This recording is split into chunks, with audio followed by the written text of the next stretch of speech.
పార్వతీపురం మన్యం జిల్లా ఎస్పీ కార్యాలయంలో mobile recovery Mela నిర్వహించారు పోలీసులు. బాధితులు పోగొట్టుకున్న 206 సెల్ ఫోన్స్ ను వారికి తిరిగి అప్పగించారు. అవి దాదాపు 46 లక్షల రూపాయల విలువ ఉంటాయని ఎస్పీ మాధవ్ తెలిపారు.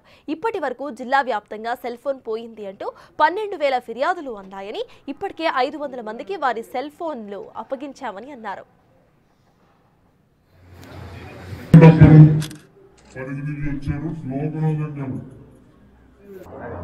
పార్వతీపురం మన్యం జిల్లాలో మీకు అందరికీ తెలుసు, మామూలుగా ఇప్పుడు మొబైల్ ఫోన్స్ వాడని ఎవరు కూడా వాడకుండా లేని పరిస్థితి. మొబైల్ ఫోన్స్ అనేది జీవితంలో ఒక భాగం అయిపోయింది. సో ప్రతి ఒక్కరికి కూడా మొబైల్ ఫోన్ అవసరమే. సో మొబైల్ ఫోన్ అనేది మనకి దైనందిక కార్యక్రమాల్లో, మనకి రోజువారీ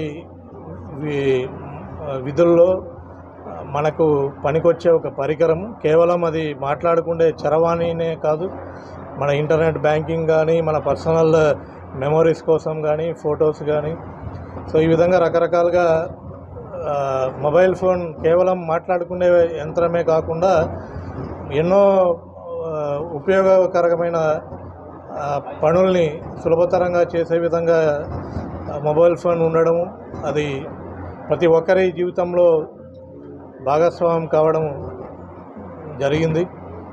సో అటువంటి మొబైల్ ఫోన్స్ కొంతమంది పోగొట్టుకోవడము, లేకుంటే అది దొంగతనం జరగడము, ఇట్లా తరచూ జరుగుతూనే ఉంటాయి. కానీ సో దాంట్లో ఎంతో వాల్యుబుల్ పర్సనల్ ఇన్ఫర్మేషన్ ఇవన్నీ కూడా దాగి ఉంటాయి కాబట్టి